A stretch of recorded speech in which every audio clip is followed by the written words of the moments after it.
ओम अस्य श्री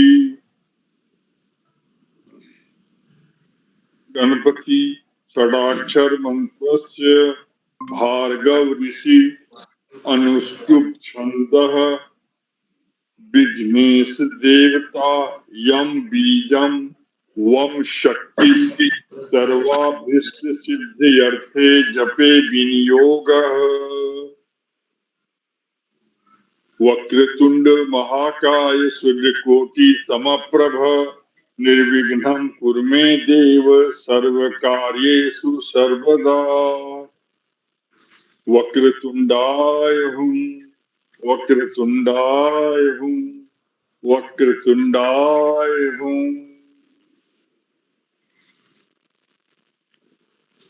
कर्पूर गौरम करुणावतारं संसार सारं भुजगेन्द्रहारं सदा वसन्तं हृदयारविन्दे भवं भवानी सहितं नमामि।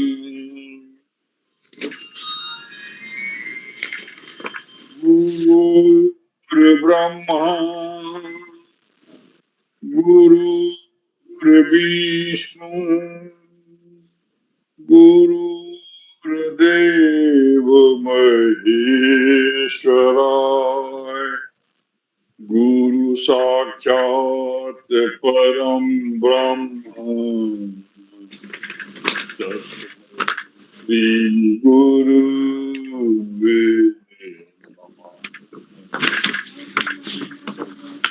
खंडमंडलाकारं व्याप्तं येन चराचरं तत्पदं दर्शितं येन तस्मै श्री गुरुवे नमः। अज्ञानतिमिरान्धस्य ज्ञानाञ्जनशलाकया चक्षुरुन्मीलितं येन तस्मै श्री गुरुवे नमः। जयंती मंगला काली भद्रकाली कपालिनी दुर्गा क्षमा शिवा धात्री स्वाहा स्वधा नमोस्तुते। Thank you sir. बहुत बढ़िया। विनय शुक्ला जी आगे, वेलकम। तो अब मैं चाहूंगा, प्रणाम प्रणाम, हम चाहेंगे जोशी जी अपने इनको क्या बोलते हैं, अपने मुख्य वक्ता को स्वागत करते हुए उनको आमंत्रित करें बोलने के लिए। हमारे विद्वान जोशी जी। जोशी जी। नहीं, बहुत अच्छा। और आज अमिताभ जी, रमाकांत पांडे साहब और नागेश झा साहब और शुक्ला जी, आशीष जी, बहुत बहुत रमाकांत पांडे साहब का स्वागत है। रमाकांत पांडे साहब एक प्रोफेसर हैं और विश्वविद्यालय में और कॉलेज में आपका अध्यापन कार्य रहा है। तो पिछली बार जब आपने पांडे साहब ने अपना भाषण दिया था क्रैकर्स का इफेक्ट पर्यावरण पर, तो बहुत ही अच्छा लोगों ने उसका वेलकम किया। और पांडे साहब जैसे अनुभवी विद्वान व्यक्ति ने जो इन्वायरमेंटल पोल्यूशन के बारे में बताया, और ख़ास तौर पे आपने बताया कि सारा का सारा जो है वो गेम है वो एलिमेंट्स का है। तो सबसे पहला एलिमेंट हाइड्रोजन है और लगभग 130 एलिमेंट तक वैज्ञानिकों ने खोज कर ली है। और कई तरह के एलिमेंट्स जैसे आपने lithium, sodium, potassium, rubidium, caesium, francium, और आपके बेरियम, रेडियम, स्ट्रोंशियम, कैल्शियम, तरह तरह के एलिमेंट। और वायुमंडल में जैसे आपने बताया कि हमारे 20% 20 से 21% गैस जो है वो गैसेस में ऑक्सीजन है, 78% नाइट्रोजन है और 1% में रेयर गैसेस। और जिस तरह से एलिमेंट्स की आपने व्याख्या की और बताया, जब क्रैकर्स को हम जलाते हैं तो जो उसमें बारूद होती है वो उसके कारण बहुत से ऑक्साइड्स बन जाते हैं। और ये ऑक्साइड चाहे नाइट्रोजन के हों, चाहे सल्फर के हों, कार्बन के हों, ये एक पॉइज़न का काम करते हैं और ये पॉइज़न जो है वो वातावरण के लिए भी नुकसानदायक है, मनुष्य के लिए भी नुकसानदायक है और वातावरण में प्लांट्स भी आते हैं, प्लांट्स भी सर्वाइव नहीं कर पाते, पशु-पक्षी सर्वाइव नहीं कर पाते। तो बहुत अच्छा आपकी नॉलेज है, तो सर आज हम आपसे एक्सपेक्ट कर रहे हैं कि आपके पास पावर पॉइंट भी है या आपके पास कुछ प्रेज़ेंटेशन का है, तो आप उसके माध्यम से या अगर वो नहीं हो पाता तो आपकी वाणी जो है और इतने विद्वान आप हैं, तो आज हम सभी लोग आपका स्वागत करते हैं और सुनने के लिए उत्सुक हैं और रमाकांत पांडे साहब से, प्रोफ़ेसर साहब से मैं अनुरोध करता हूँ कि वो अपनी वार्ता प्रारंभ करें। पांडे साहब। बहुत अच्छा, बहुत अच्छा। आपने देखा पांडे साहब, जोशी जी ने कितना गहराई से आपके बातों को लिया, कितना गहराई से लिया आपके बातों को, और कितना बढ़िया से उन्होंने एक्सप्लेन किया, और कितने एलिमेंट हैं। Devvrat Vavaskar from Pune perhaps, you had done courses with me perhaps, तो आपका स्वागत है Devvrat Vavaskar. So we welcome you. तो ये विद्वानों की श्रेणी में आपने देखा कि हमारे यहाँ जो लोग अच्छे अच्छे प्रोफेसर या विद्वान बोलते हैं वो बेकार नहीं जाता है। आज आप बताएंगे कि 118 या 119 एलिमेंट्स हैं क्रैकर्स में, और किस तरह से ये पर्यावरण को दूषित करते हैं, और कितने जैसे स्पैरो टाइप के चिड़िया और कितने नस्ल हमारे इन्वायरमेंट से नष्ट होते जा रहे हैं। इस पे आपने चिंता व्यक्त की थी, और मानव शरीर पर क्या प्रभाव इसका पड़ेगा ये भी हम लोग जानेंगे, और कितना नुकसानदेह है। लेकिन एक तरफ जरूरी भी है कि अपने अस्तित्व को बचाने के लिए एक्सप्लोजिव का सहारा लिया जाए, है ना। एक्सप्लोजिव का सहारा लिया जाए तो इन दोनों में बैलेंस कैसे स्टैब्लिश किया जाएगा। और एक्सप्लोजिव का जब सहारा हम लेते हैं तो हमारे पर्यावरण के बहुत से अच्छे अच्छे सुंदर सुंदर पक्षी वगैरह उन लोगों की जातियां नष्ट हो रही हैं। इन दोनों में कैसे बैलेंस बनाया जाए, बहुत जी गंभीर विषय है, और इसको सुना जाए। और प्रसाद साहब हमारे चीफ गेस्ट जो हैं वो आ गए हैं, तो प्रसाद साहब आप एक मुद्दे के और मकान की शुरू कर देंगे। अब आपने आज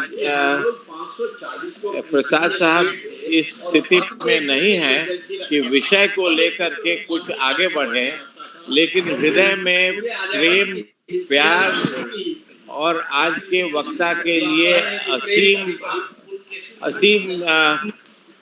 श्रद्धा के साथ उनको हम आज अपने ग्रुप में आमंत्रित करते हैं, और उम्मीद करते हैं कि जैसे ही हमारे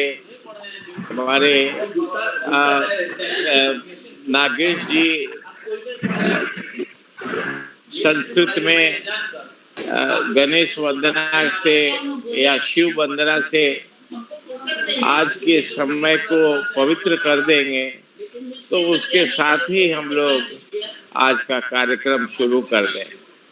बस इन्हीं शब्दों के साथ में आज के जी बहुत अच्छा सर। उन्होंने गणेश वंदना किया है और आपका आशीर्वाद ले लिया। रमाकांत जी दूसरा वाला लगा दे।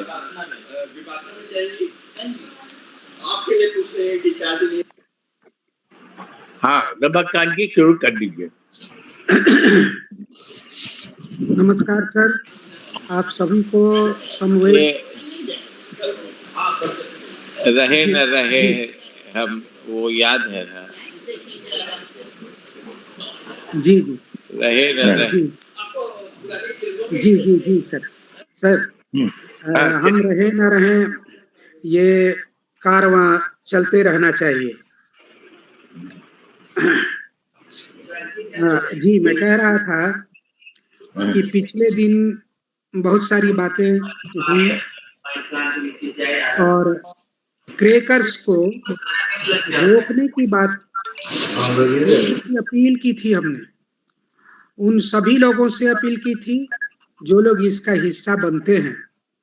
हमको उन नहीं। सभी लोगों के लिए हमने बड़ी प्रार्थना पूर्वक ये कहा था कि खुशियों में क्रैकर्स को शामिल न किया जाए, क्योंकि खुशियों में क्रैकर्स को शामिल करने का दुष्परिणाम जो है वो सिर्फ हवा पर नहीं, सिर्फ पानी पर नहीं, पेड़ पौधों पर और छोटे छोटे जीव जंतुओं पर भी बड़ा गहन और व्यापक असर पड़ता है। मैं बता रहा था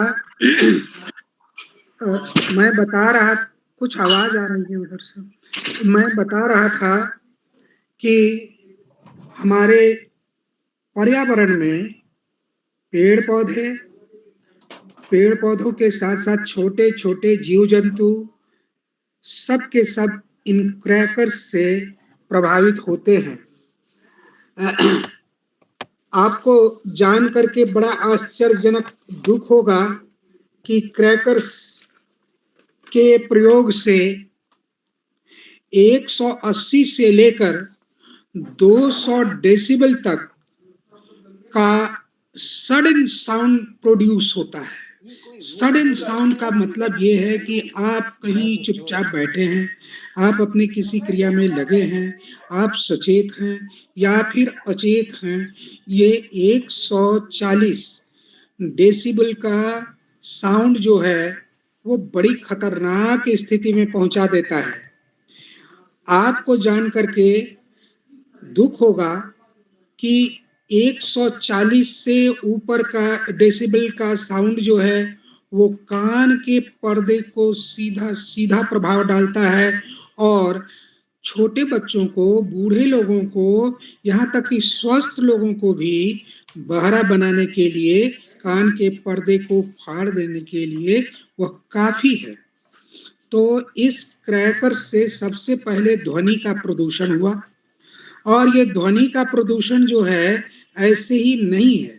100 डेसिबल से ऊपर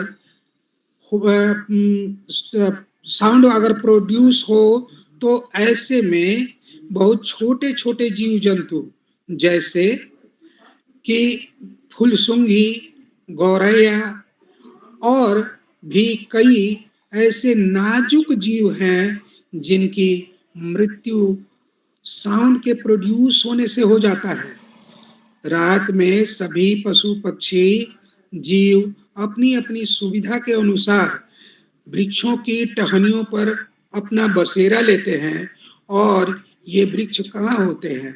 तो ये वृक्ष रास्ते के किनारे, और रास्ते से बारात चल रही है, क्रिकेट के मैच का जुलूस चल रहा है या फिर अन्य जुलूस चल रहा है, उस जुलूस में हम लोग देखते हैं कि क्रैकर्स का भरपूर प्रयोग होता है।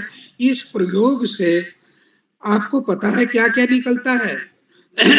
इसके प्रयोग से पोटासियम नाइट्रेट, जिसको पीटर साल्ट के नाम से जानते हैं, फिर उसके बाद ब्लैक पाउडर, ये कार्बन का चूर्ण है, सल्फर डाइऑक्साइड और चारकोल, पोटासियम नाइट्रेट। और पोटासियम नाइट्रेट के बारे में कहा गया है कि यह ऑक्सीजन किलर है, ऑक्सीजन को डिस्ट्रॉय करने में सफल हो जाता है। और पोटासियम क्लोरेट का यौगिक भी इसमें शामिल होता है, जो हमारे पर्यावरण को पोटासियम जैसे एक्टिव एलिमेंट, ये पोटासियम हाईली इलेक्ट्रोपॉजिटिव एलिमेंट है, प्लस 1 डोनर है। कहने का मतलब कि एक इलेक्ट्रॉन हमेशा तैयार रहता है इस ग्रुप के एलिमेंट्स के पास जो ये डोनेट कर सके। क्लोरेट जस्ट इसके विपरीत, क्लोरीन जो तत्व है वो हाईली इलेक्ट्रोनेगेटिव है और इसके 3 मॉलिक्यूल को एक साथ प्रभावित करता है। और इसका नाम होता है सोडियम परक्लोरेट। अब ये सोडियम परक्लोरेट हमारे वायुमंडल में बड़ा घातक प्रभाव डालता है। पोटासियम और मैग्नीशियम का जो हम लोग पटाखे छोड़ते हैं उसमें मैग्नीशियम की बड़ी भूमिका होती है, क्योंकि मैग्नीशियम और पोटासियम दोनों मिल करके जो पटाखे का पलीता है वो तुरंत आग पकड़ लेता है। इसके पाउडर में लीड पाउडर, शीशे का चूरा मिलाया जाता है ताकि बहुत जोर से आवाज हो। अब सोडियम के कई कंपाउंड हैं। सोडियम अकेले ही सोडियम ऐसा है जो पानी के संपर्क में या मॉइस्चर के संपर्क में आ जाए तो आग लग जाती है। ऐसे घातक तत्वों के प्रभाव हमारे पर्यावरण पर बड़ी आसानी से पटाखों के कारण होता है। और ये पटाखों से निकलने वाली जो ध्वनि है वह मैं पहले ही कह चुका हूं कि 100 से 200 डेसिबल, 300 डेसिबल अभी ऐसे पटाखे चल रहे हैं शादियों में जिससे बड़ी बड़ी बिल्डिंगें हिल रही हैं। तो क्या वो सिर्फ 200 के डेसिबल के हैं? जी नहीं, वो 300 से 400 डेसिबल की हैं जिनसे बिल्डिंग हिल जाता है। और कान के पर्दों का तो फटना बहुत आसान है। तब जबकि कहा गया है कि 100 डेसिबल के प्रभाव से करीब 1000 न्यूरल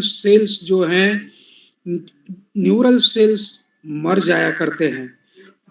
आपको जान करके आश्चर्य होगा कि हमारे ब्रेन के सारे सेल्स बड़े डेलिकेट होते हैं और ये अधिक साउंड सहने की क्षमता के नहीं होते, ये नहीं सह सकते हैं, इनकी कैपेसिटी ही नहीं है।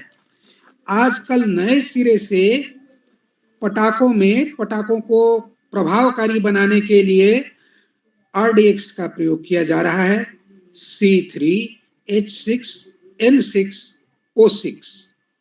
ये RDX का फॉर्मूला है TNT, ट्राई नाइट्रोटोलुइन, C7H5N3O6, और ये भी वैसा ही घातक है। इसके अलावा नाइट्रिक एसिड डालते हैं, डाल करके इसके बारूद को और स्ट्रेंथन करते हैं। अमोनियम नाइट्रेट एक ऐसा यौगिक है जो मॉइस्चर या जल के संपर्क में आते ही आग लग जाती है। आपको जान करके बहुत आश्चर्य होगा कि जो आतंकवादी हैं उन लोगों ने इसका प्रयोग करके कई जगह बड़ी बड़ी क्षति पहुंचाई है। Hydrogen chloride, hydrochloric acid, sulphuric acid, और इनके साथ जो है इसके बारूद के गोले को बनाने में सहूलियत होती है। पिक्रिक एसिड C6H3N3O7, ये इसका फॉर्मूला है। एडिपिक एसिड C6H10O4, और इस प्रकार से ट्राई नाइट्रोटोलुइन बड़ा ही घातक, ये प्रथम विश्व युद्ध में इसका प्रयोग हुआ था। और तो और हमारे पर्यावरण में टोलुइन नाम का जो कंपाउंड है या पर्यावरण में इवन की हर्ब्स को भी नहीं छोड़ता है। वृक्षों पर जो ट्रंक वाले भारी भरकम वृक्ष हैं उन पर तो इसका थोड़ा देर से प्रभाव पड़ता है, लेकिन ये घातक प्रभाव डालता है। पत्तियों को जला देता है, कोमल टहनियों को, और जो किसलय निकल रहा है इस समय, या फिर जो बर्ड निकल रहा है, या फिर जो मंजरियां निकल रही हैं, जिसमें आम की मंजरी हमने अपनी आंख से देखा, बहुत कष्टदायक पीड़ा हुई। और ये पीड़ा क्या थी कि आम में मंजर तो आया पर वह पूरा का पूरा प्री मैच्योर फेलिंग हो गया और तो और झुलस गया। अभी ही तापक्रम 34 डिग्री से ऊपर जा रहा है। आपको क्या लगता है कि ये मार्च में जब ऐसी स्थिति है तो मई और जून में क्या होगा? आप जरा सोचिए। ऐसे में पटाखों के शोर के साथ साथ हम लोग जो पटाखों से निकलने वाले बारूद का प्रसारण कर रहे हैं, वितरण कर रहे हैं थोक के भाव में, इसका लाभ कुछ सीमित लोगों को ही होता है। ये सीमित लोग हमारे पर्यावरण से, जब अगर उनके बच्चों की बात होती, उनके देश की बात होती, रहते तो इसी देश में हैं पर गुणगान कहीं और का करते हैं। तो ऐसे लोगों के लिए ये बड़ा कष्टदायक क्षण है। और मैं चाहूंगा कि आप सब प्रबुद्धजन मिलकर कम से कम अपने कार्यक्रमों में आपके बाल बच्चों के शादी के अवसर पर आप अपने बच्चों को समझाएं कि किसी भी प्रकार के उत्सव में क्रैकर्स का प्रयोग न करें, क्योंकि ये क्रैकर्स जो है बहुत ही, अभी मैंने आपको पूरा लिस्ट पढ़कर सुनाया और मैं ये बताना चाह रहा हूं कि ये जो है हमारे पीरियोडिक टेबल में इन सबों का अलग अलग महत्व है। आपको जानना चाहिए कि दो प्रकार के रेडिकल, एसिड रेडिकल और बेसिक रेडिकल, ये दोनों ही प्रकार के रेडिकल कटायन और एनायन के फॉर्म में केमिकल कंपाउंड बनाते हैं, केमिकल रासायनिक यौगिकों का निर्माण करते हैं। ये रासायनिक यौगिक किसी भी प्रकार से, बहुत कम ही ऐसे हैं जो हमारे लाभ के लिए हैं, जिनसे हमारा सीधा सीधा कोई लाभ होता है। ऐसा नहीं होता कि सभी के सभी तत्व। अब इसको समझाने के लिए मैं थोड़ा विषय से विषयांतर होना चाहूंगा और बताना चाहूंगा कि नन्हा बच्चा पूछता है अपनी माँ से, नन्हा बच्चा पूछता है अपनी माँ से, माँ बोलो तो क्या सृष्टि से पहले थी या कहाँ धरा था कहाँ गगन, क्या बिना रश्मि के अंधेरे में भटक रहे थे उभय नयन। प्रश्न सुनकर माँ विस्मय से बच्चे का मुख चूम चूम कर बोल उठी, अंधेरे घनघोर अंधेरा छाया था, कहीं कुछ भी नजर आता नहीं था। विरल से विरल में सघन होते ऊर्जा कणों में जल उठी थी अचानक आग की चिंगारियां, धधक धधक जलने लगी थी रश्मियां ऊर्जा कणों की, समूची सृष्टि लपटों में लिपटती जा रही थी। भय से गगन घनघोर गर्जन कर रहा था, थर्रा रहा था व्योम भी ओंकार की टंकार से। वहीं प्रकृति मचल रही थी, कल्पना आकाश में मनुज हित कर रही थी मनोरम कल्पना, मनुज हित कर रही थी मनोरम कल्पना कि जलकर गलकर जमकर और पिघलकर चट्टान बन के धीरे धीरे सुबह की लालिमाले ब्रह्मांड जब अपने अस्तित्व में आने लगा था, हुए तब सूक्ष्म से भी सूक्ष्म जग में दृष्टिगोचर। वहीं हृदय के कक्ष में आया सिमट विशाल अंबर, ना जाने कितना जले तब ज्ञान की ज्योति जली थी, अनुमान कर सकते धरा कैसे पली फूली थी। जहाँ कोई प्रत्यक्ष दृष्टा नहीं था, थी तो केवल उर अंतर की दिव्य दृष्टियां जो जा पहुंची थी उस अनंत के केंद्र बिंदु तक लौट कर, जिसने बताया था प्रत्यावर्ती धारा का रहस्य कि जो बन जाता वह मिट जाता, जो मिट जाता बन जाता है। लहर लहर मंथर मंथर धारा में सृष्टि मचलती है, लहरों में है लहरें अनेक तम के घन में संभव है शून्य कहाँ जीवन में, क्षण एक कहीं आराम नहीं, एक शून्य भी कहीं जगत में ऐसा कोई याम नहीं। तो जीवन की चाल बेढंगी है, हर कदम नई चौरंगी है, किरणों का पथ है एक मगर दिखती किरणें सतरंगी है, सतरंगी किरणों से भी जब निखरा बहुरंगी किरणों का प्रकाश तब निखर आया जीवन सुमधुर सुरभित सुभाष, निखर आया जीवन सुमधुर सुरभित सुबास। इस सुमधुर सुरभित सुबास जीवन के बनने में हमारे टोटल जानकारी में 118 एलिमेंट हैं, बल्कि अब इनकी संख्या 130 हो चुकी है, लेकिन हमारे पीरियोडिक टेबल में अभी भी यह 118 ही है, जिसमें highly electropositive, highly electronegative, zero group के अलावा S block element, P block element, D block element और F block element. S block element 14 है, पी ब्लॉक एलिमेंट 36 है, डी ब्लॉक एलिमेंट जिन्हें ट्रांजिशन मेटल भी कहते हैं, इनकी संख्या 40 है, एफ ब्लॉक एलिमेंट की संख्या 28 है, और ये सब के सब मिलकर 118 बनते हैं। इनमें जो एस ब्लॉक है, इस एस ब्लॉक में जो 14 एलिमेंट हैं, जैसा कि मैं पहले भी बता चुका हूं, हाइड्रोजन से लेकर फ्रांसियम तक, फिर बेरिलियम से लेकर रेडियम तक, ये सब के सब मेटल के रूप में है, जबकि हाइड्रोजन नॉन मेटल के रूप में है।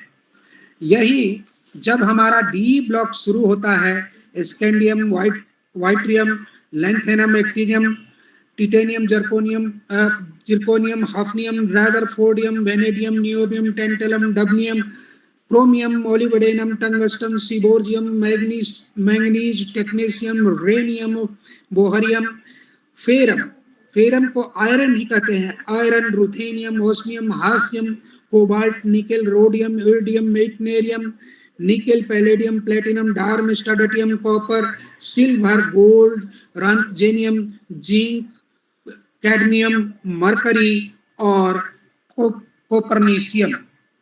कहने का गरज यह है कि इसमें एक अकेला मरकरी ऐसा है जो लिक्विड के फॉर्म में रहता है। अब देखिए जरा सा हम लोग इसके जो कविता हमने आपको सुनाई, उसके पीछे एक रहस्य है। रहस्य यह है कि जब कहीं कुछ भी नहीं था तो सब कुछ अंधेरे में था, और ये अंधेरे में ही ऊर्जा जो है निष्पादित हुई, संपादित हुई, और संपादित हो करके उसने तमसो मा ज्योतिर्गमय, उस अंधेरे से बाहर निकाला। जब अंधेरे से बाहर निकाला तब हमको यह जैव जगत दिखने लगा, और जब जैव जगत दिखने लगा तो वहां प्रकाश की भूमिका थी। हमने अपनी कविता के अंतिम पंक्ति में कहा है कि निखर आया जीवन सुमधुर सुरभित सुबास। कहां से निखर आया? तो किरणों से निखर आया। जब ये ऊर्जा अंधेरे से निकलकर किरणों के रूप में प्रस्फुटित हुई, तो प्रस्फुटित होती हुई किरणों के वेवलेंथ, जो तरंग लंबाइयां थी, वो आपस में उलझकर उन्होंने तत्वों का निर्माण किया। और इस प्रकार से मैं पहले भी कह चुका हूं कि सबसे पहला जो तत्व बना था वह हाइड्रोजन ही था। वह प्लस में भी था, माइनस में भी था। आप पीरियोडिक टेबल देखेंगे तो सबसे पहले वो हाईली इलेक्ट्रोपॉजिटिव के साथ है सबसे ऊपर में, और ठीक उसी प्रकार फ्लोरीन के ऊपर में भी यह आपको सबसे ऊपर में दिखाई पड़ता है, क्योंकि हाइड्राइड आयन जो है वो माइनस आयन होता है। यह एक इलेक्ट्रॉन एक्सेप्ट कर सकता है, जबकि प्रोटॉन जो है, जो हाइड्रोजन प्लस है, वह एक इलेक्ट्रॉन प्रोवाइड करने की स्थिति में रहता है, डोनेट करता है। अब हम देखें fluorine, chlorine, bromine, iodine, astatine and tennessine, ये सब के सब हाईली इलेक्ट्रोनेगेटिव हैं, और इनके बगल में जीरो ग्रुप है। आपको जानकर आश्चर्य होगा, जो हीलियम है वह जीरो ग्रुप का सबसे सिरमौर है, सबके ऊपर है, लेकिन इसमें तुरंत कोई प्रतिक्रिया नहीं होती है जीरो ग्रुप में। लेकिन अगर प्रतिक्रिया होती है तो यही हीलियम टूट कर हाइड्रोजन का निर्माण करता है, और डबल डिकम्पोजिशन, दोहरा विखंडन होता है, जिसमें हीलियम टूटता है, हाइड्रोजन बनता है, और फिर से हाइड्रोजन बहुत भीगरस पोटेंसी के साथ एनर्जी प्रोवाइड करता है, आपको एक खुशी की बात मैं बता दूं कि अमेरिका में प्रसारित हो रहा है कि हाइड्रोजन बाइक बन गया है। हाइड्रोजन बाइक जो है वहां $2000 में बिक रहा है। अपने भारत में उसकी कीमत संभवतः 2-2.5 लाख रुपए के आसपास होनी चाहिए, जैसा कि वो लोग बता रहे थे। और इसमें एक खासियत यह है कि जब हाइड्रोजन जलेगा तब पानी निकलेगा, विशुद्ध पानी। वह पानी जो है आइडियल 7 पीएच मान का होगा। हालांकि हो सकता है कि इसके पीने से कुछ नुकसान भी हो जाए, क्योंकि प्योर जब हाइड्रोजन और ऑक्सीजन के जलने से जो H2O बनेगा वह बिल्कुल प्योर होगा, और बहुत प्योर भी हमारा शरीर नहीं सह सकता है। 1 या 2% उसमें अशुद्धि मिलानी पड़ती है। अगर हम किसी को ऑक्सीजन भी दे रहे हैं तो 100% ऑक्सीजन, शुद्ध ऑक्सीजन नहीं दे सकते, नहीं देते हैं। अगर दे दें तो उसका जो ब्रैंक्यूल है वो जल जाएगा, उसमें छाले पड़ जाएंगे और वह ऑक्सीजन लेने के बजाय मरनासन हो जाएगा। तो उसमें 5 से 7% हम लोग इम्प्योर एयर मिलाते हैं, या विशेषकर नाइट्रोजन मिलाते हैं। जब ये नाइट्रोजन मिलाते हैं तो वैसी अवस्था में यह हमारे ऑक्सीजन को इनहेलेबल बना देता है और ये हमारे काम आता है। लेकिन अगर शुद्ध हो गया तो बड़ा नुकसान होगा। उसमें हम लोग डॉक्टर्स यही कोशिश करते हैं कि 0 ग्रुप के एलिमेंट हो या फिर नाइट्रोजन ग्रुप के एलिमेंट हो, विशेषकर नाइट्रोजन ही, क्योंकि वो गैसियस फॉर्म में रहता है। फास्फोरस, आर्सेनिक, एंटीमनी, बिस्मथ और मॉस्कोवियम, ये सब के सब सॉलिड फॉर्म में है। तो मैं आपको बताना चाहूंगा कि देखिए, हमारा जो पदार्थ है वह 3 रूपों में वर्तमान है, सॉलिड, लिक्विड और गैस। इसकी प्रकृति भी 3 प्रकार की होती है। ये एसिड है, बेस है और साल्ट है। अगर ये साल्ट है तो किस तरह का साल्ट है? एसिडिक साल्ट है, बेसिक साल्ट है या फिर न्यूट्रल साल्ट है। तो हम लोग जो खाते हैं वो सोडियम क्लोराइड है, लेकिन चाइना के लोग जो खाते हैं वो कुछ दूसरा होता है। वो कैल्शियम और मैग्नीशियम वगैरह का सल्फेट, क्लोराइड वगैरह दिस दैट होता है, जो कि हमारे यहाँ से थोड़ा भिन्न होता है। वहाँ जो लोग गए होंगे, जो लोग उसको खाए होंगे, उसका स्वाद उनको अलग मिला होगा।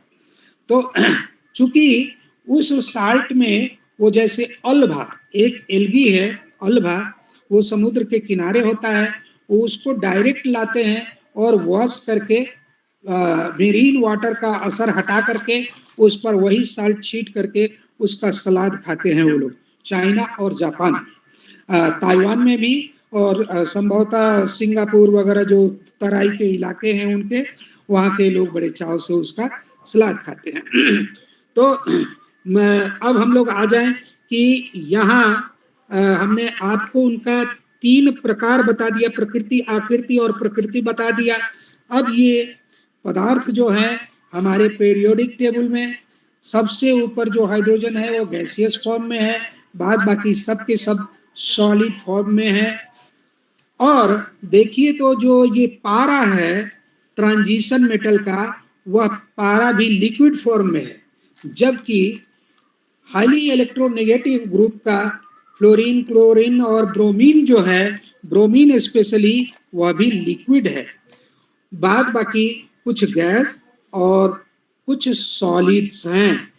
इनर ट्रांजिशन एलिमेंट जो है वो हाईली रिएक्टिव है और ये रेडियो एक्टिव है।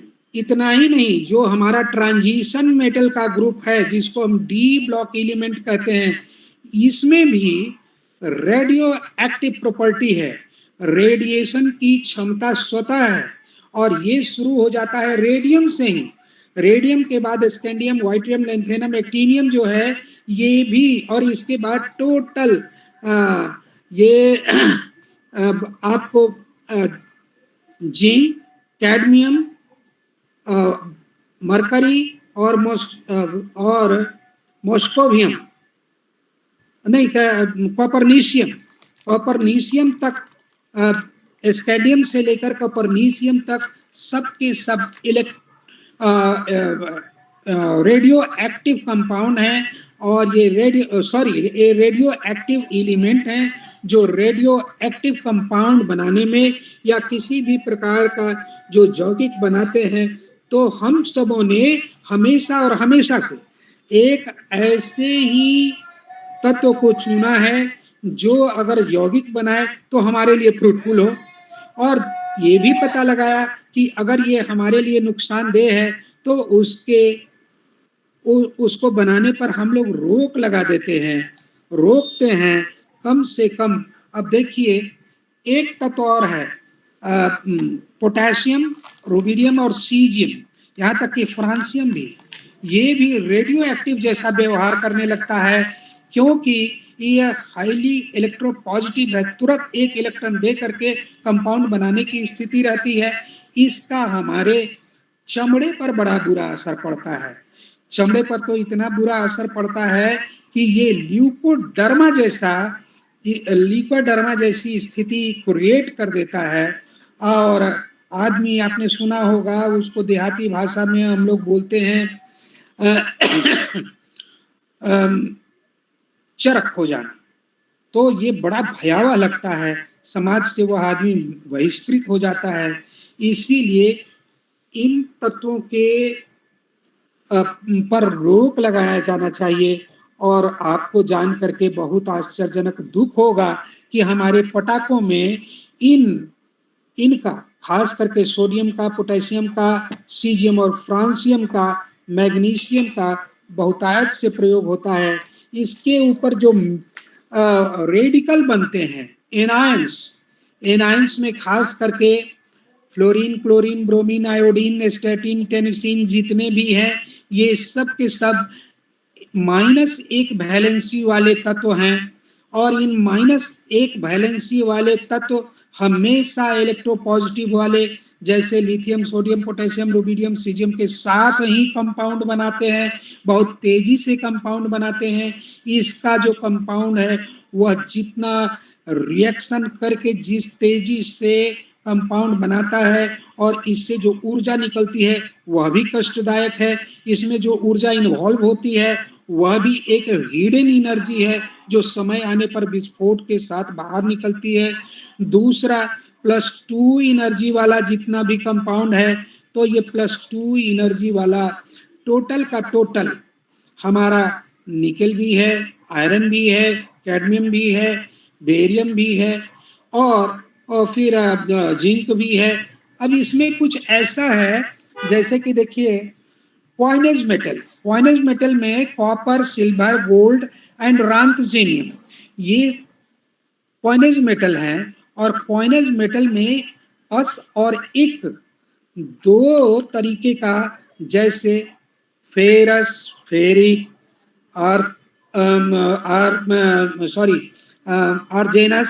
आर्जेनिक, यूरिक और मैग्निक, कैडमियम का भी, जिंक का भी। इस प्रकार से ये 2 तरह का बाई वैलेंट यौगिक रेडिकल तैयार करता है, जिसके साथ यौगिकों का संपर्क होता है। अब देखिए, मैं आपको एक बहुत ही अच्छी रोचक कहानी सुनाना चाहता हूं जो बिल्कुल सच्ची है इस पीरियोडिक टेबल के साथ। हाइड्रोजन का जब परीक्षण शुरू हुआ तो देखा गया कि हाइड्रोजन अत्यंत क्रियाशील है, कहीं भी स्थिर अवस्था में नहीं रह सकता है, प्लस और माइनस दोनों अवस्था में रहता है, दोनों रिएक्टिव रहता है। लेकिन इसमें जब लिथियम में देखा गया तो उसके बाद हीलियम है, तो हीलियम में तो कोई खास असर, 0 ग्रुप है, इसलिए बहुत ऊंचे तापक्रम पर यह विखंडित होता है, और फिर हाइड्रोजन में टूट कर जलता है, और जल करके बहुत सारी प्रतिक्रिया करता है। उसके नीचे लिथियम है, और लिथियम में देखा गया कि ये लिथियम बहुत रिएक्टिव होने के कारण lithium hydride, lithium oxide, lithium carbonate, lithium chlorate, lithium chloride, lithium bromide, lithium iodide तरह तरह का यौगिक बनाता है।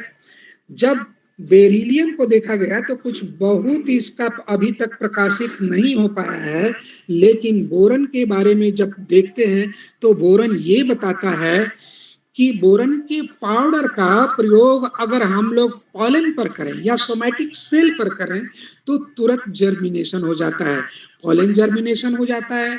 अगर सोमैटिक सेल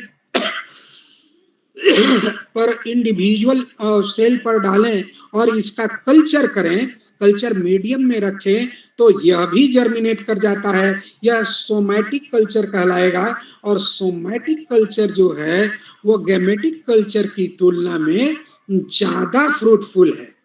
और यही कारण होता है कि जब हम ग्राफ्टिंग तैयार करते हैं तो ग्राफ्टिंग के फ्रूट्स जो है वो ज्यादा, जो हम लोग सीड से बनाते हैं उसकी तुलना में वो ज्यादा अच्छा होता है।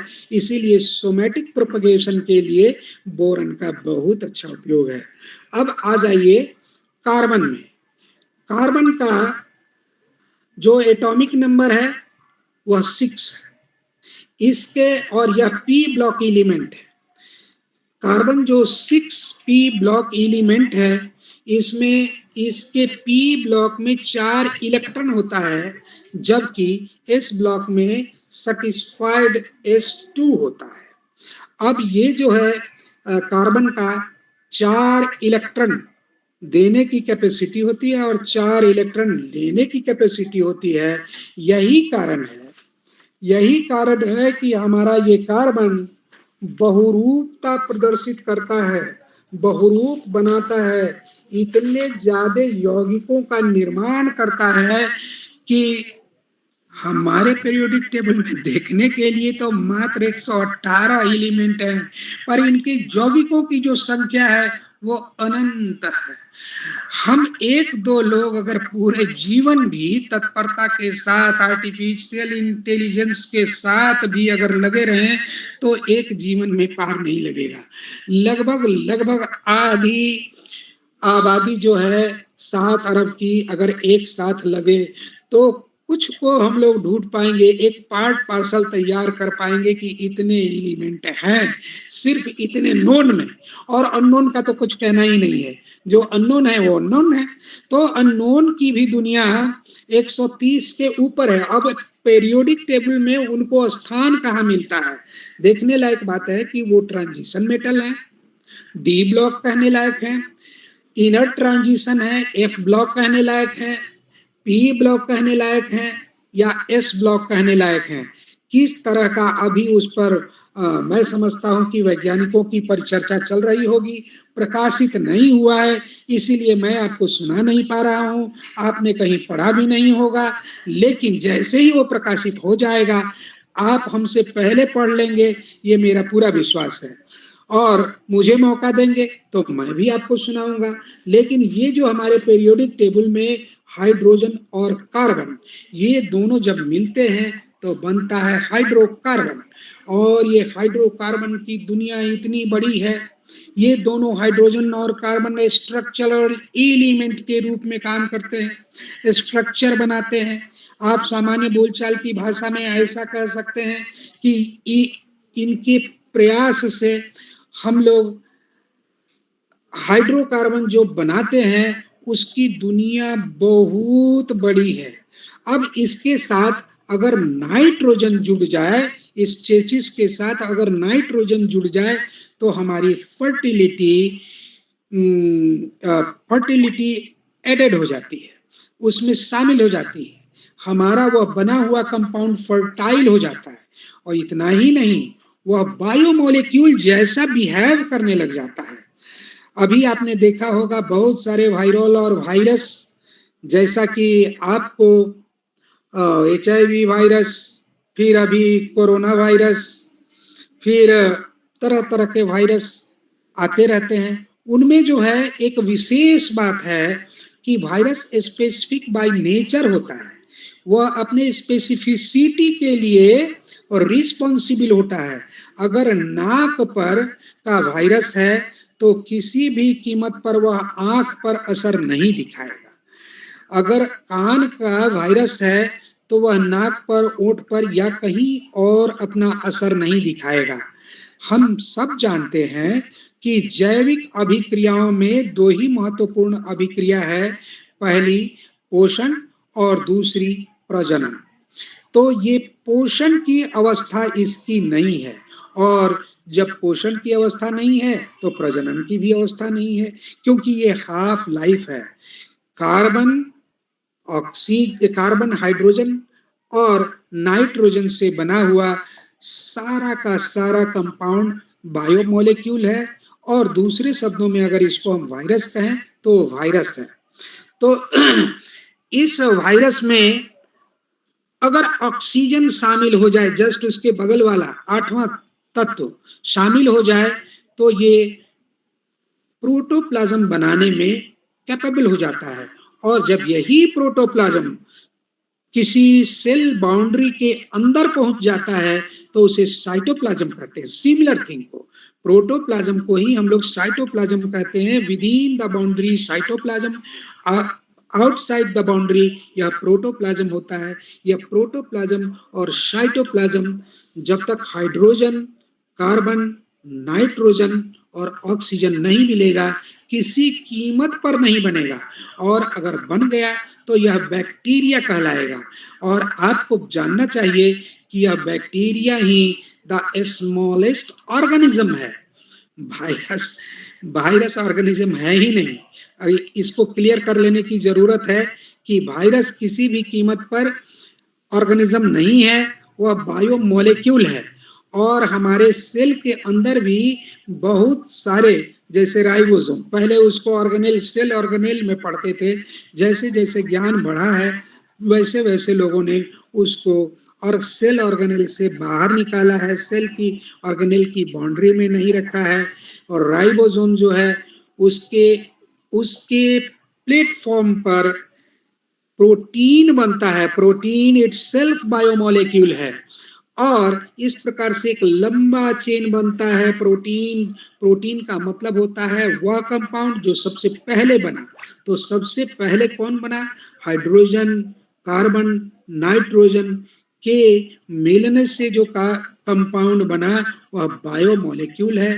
तरह तरह के बायोमोलेक्यूल हैं, जिसमें प्रोटीन भी है, कार्बोहाइड्रेट भी है, फैट भी है। इसके अलावा हार्मोन है, एंजाइम है, आपका न्यूक्लिक एसिड है, अमीनो एसिड है। इन सबों की जो एक बड़ी सी दुनिया है, यही तो हमारा बायोमोलेक्यूल का संसार है। और एंजाइम और हार्मोन के बिना तो हमारी कोई भी एक्टिविटी हो ही नहीं सकती है। तो मेरा कहना यह है कि जैसे ही ऑक्सीजन मिला, जीवन शुरू हो गया, बैक्टीरिया बन गया। और बैक्टीरिया के सक्सेसिव डिवीजन से धीरे धीरे बड़े बड़े जो यूनिसेलुलर थे वो मल्टी सेलुलर में कन्वर्ट होने लग गए। और इस प्रकार से सबसे पहला जो साइजोफाइटोन था, उसके बाद फाइकोफाइटोन बना, साइनोफाइटोन बना, उसके बाद फाइकोफाइटोन बना, माइकोफाइटोन बना, और इसके बाद लाइकेन आता है। माइकोफाइकोफाइटोन यह लाइकेन कहलाता है। इसके बाद ब्रायोफाइट बना, टेरिडोफाइट बना, जिम्नोस्पर्म बना, एंजियोस्पर्म बना। और एंजियोस्पर्म की दुनिया आज हमारे पूरे पृथ्वी पर शामिल है। और हम इसे ही अपने भोजन के लिए, अपने आवास के लिए, अपने वस्त्र के लिए, अपने ड्रग के लिए और तरह तरह के मेडिसिनल सिस्टम में आने वाले ड्रग के लिए हम इसके ही ऊपर आश्रित होते हैं। और हमारा बताना यह था कि जब ये जीव बढ़ रहे थे, एक दूसरे तरफ भी एक प्रतिक्रिया हो रही थी। वह क्या हो रही थी? तो एक इनऑर्गेनिक कंपाउंड्स का भी एक संसार वही बन रहा था, जहां बायोमोलिक्यूल्स बन रहा था, वही इनऑर्गेनिक कंपाउंड्स का भी एक संसार जो बन रहा था, उसमें सबसे पहले छोटे छोटे, कोई जरूरी नहीं था कि हाइड्रोजन लिथियम सोडियम ही हो, या फिर गैलियम स्ट्रोंसियम बेरियम रेडियम हो, या फिर जिरकोनियम टीन लीड हो, या फिर एंटीमनी भीष्मत हो, या फिर रूबिडियम सीजियम फ्रांसियम हो, या फिर रदरफोर्डियम हो, जिरकोनियम हो, टिटेनियम हो, वेनेडियम हो, क्रोमियम हो, मैंगनीज हो, आयरन हो, कोबाल्ट हो, कॉपर हो, गोल्ड हो, सिल्वर हो, ऐसा कुछ भी नहीं है। सबने अपने अपने ऑक्साइड बनाए, सबने अपने अपने कार्बोनेट बनाए, क्लोरेट बनाए, बाइकार्बोनेट बनाए, ब्रोमाइड बनाए, आयोडाइड बनाए, तरह तरह के कटायन और अनायनों ने मिलकर के इनऑर्गेनिक दुनिया बनाई। उस इनऑर्गेनिक दुनिया में सबसे पहला जो जो मॉलिक्यूल आता है वो मिसेल के फॉर्म में था। अब ये मिसेल अब जो ये मिसेल है, इनसे मिल करके मैक्रो कंपाउंड बने, मैक्रो कंपाउंड से क्ले पार्टिकल बना, और clay particle after the unionization of clay particle sand particle were formed.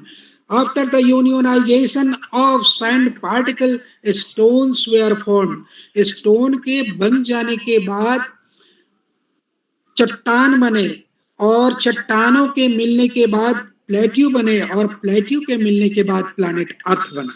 इस प्रकार से एक अलग दुनिया बनी थी, एक प्रकार की जैविक दुनिया बनी थी, एक प्रकार से अजैविक दुनिया बनी थी,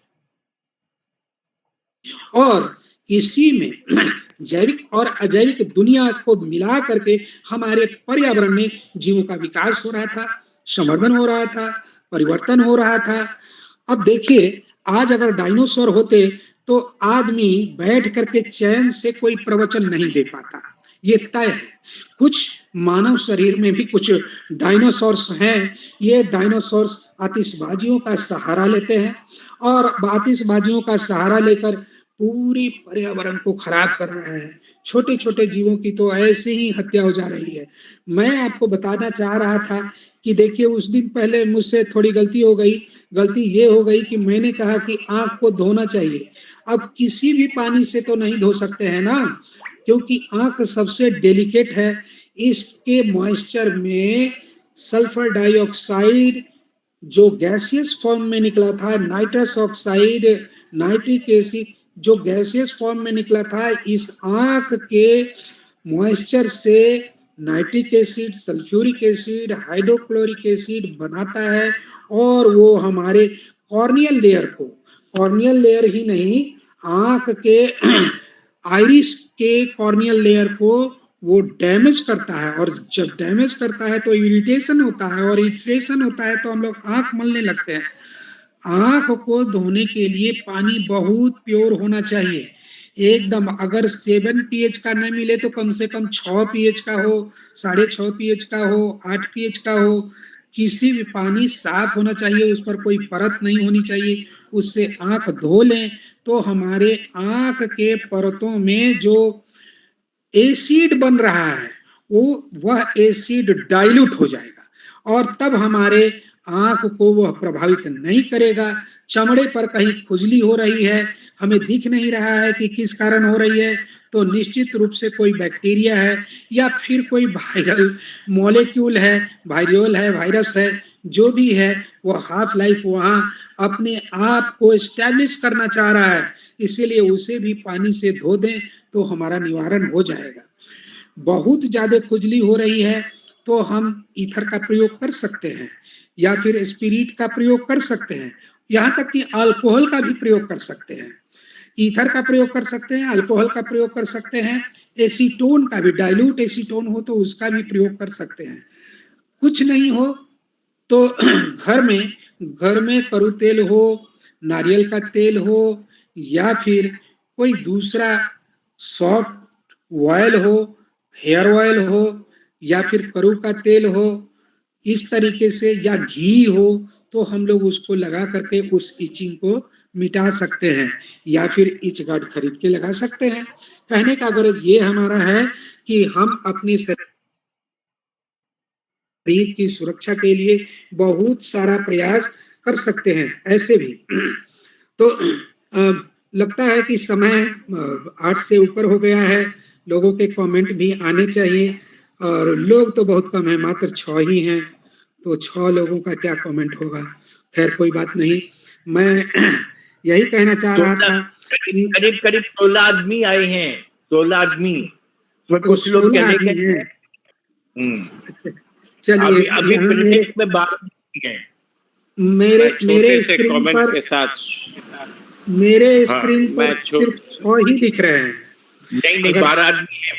हाँ, प्रसाद साहब मैं कोई छोटे से आज मैं देर से तो नहीं आया, आपके शुरुआती कुछ वाक्यों को जरूर मैंने सुना, जी जी लेकिन आज जो सुना सो काश मैं ये जब मैं केमिस्ट्री का स्टूडेंट था, जब पढ़ते थे जी ऑर्गेनिक और इनऑर्गेनिक केमिस्ट्री, जी और सर तब कोई आपकी तरह ऐसी बातें बता देता तो आपकी तरह मैं भी एक वैज्ञानिक हो जाता। इतना इतना हाँ, इतना सुंदर व्याख्यान आपने दिया, क्योंकि मन में इतनी उत्सुकता है और जानने की, और जिस रोचक तरीके से आपने समझाया है इन ये जो बायोमॉलिक्यूल्स हैं, हमारे हमारे बड़े भाई जिनसे आपको जी बड़ी हम अच्छी जानते हैं, जान वो हमको पहचान बहुत थी। बहुत प्यार से हमको मैंने ये करते थे हमारे साथ। हाँ, जरूर मानते होंगे आपकी विद्वता, लेकिन यही तरह कि हम सोचते थे कि वो क्या होता है साइटोलॉजी, उनका शायद स्पेशल पेपर था, तो स्पेशल पेपर साइटोलॉजी, सर तो उस समय हमको सर बिल्कुल सर जी उसकी तरफ जाने के लिए हमने ये चार्ट बनाया था, लेकिन वो चार्ट हाँ हम हाँ दिखा नहीं पाए। तो ये चार्ट हमारा बहुत लंबा चौड़ा चार्ट है। अगर दिख रहा हो तो हम मुझे कुछ समझते हैं हम समझते हैं कि हम लोग उसके बारे में कुछ ढूंढेंगे, कैसे कैसे उसका विस्तार हो और सभी जी जी लोगों जी को एकदम उसको। अभी देखिए हम लोग 50% 60% समझ लेते हैं, even though we have been students of chemistry, but then अब जो है लगता है कि उत्सुकता बढ़ रही है, और अब पता नहीं कि कहाँ तक सक्सेसफुल हो सकेंगे, लेकिन दो तीन चीजें हम बिल्कुल एक लेमैन की तरह पूछना चाहते हैं, अगर सर आप सर बता सके तो बड़ी कृपा सर होगी। सर सर सर आजकल तो आजकल तो देखिए नेचर भी बहुत सुनते हैं कुपित हो गया है। जैसे अभी कैलिफोर्निया में आपने देखा होगा, पूरा जंगल अ, में आग लगी हुई थी, और कई कई कई दिनों क्या, कई हफ्तों तक वो चलती रही।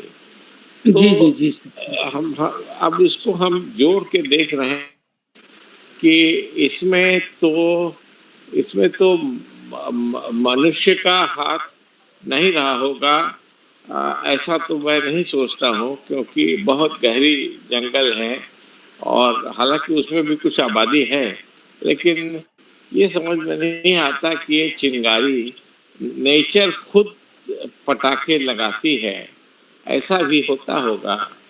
यही जानना चाहते थे कि सर ये जो अ, ऐसे जो एलिमेंट्स हैं जो पानी के कांटेक्ट में आते हैं, जैसे सोडियम, और वो पानी में आग सोडियम लग जाती पोटेशियम है। के भी कंपाउंड हैं।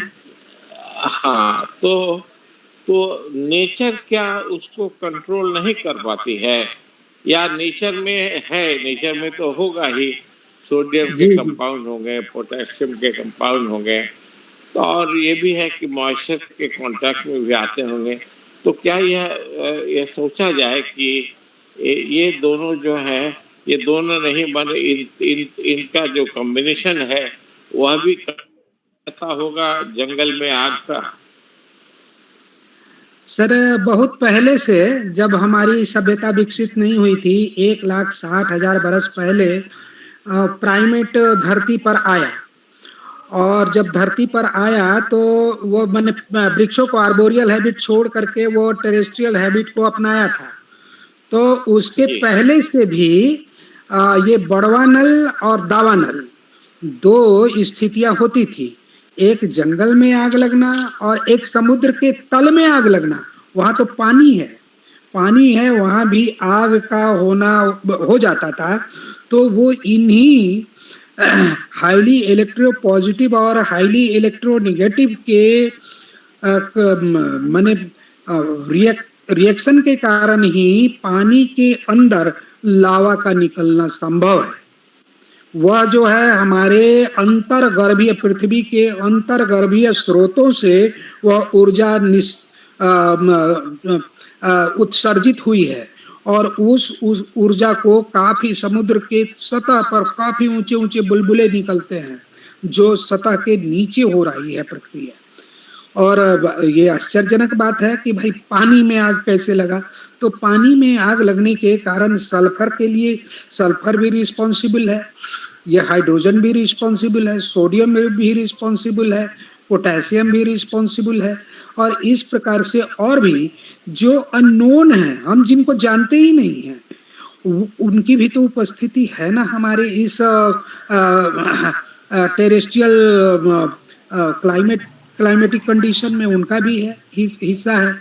तो ये दोनों संभव है, लेकिन ये हमारे धरती को एक रिप्लेनिशिंग कैपेसिटी है।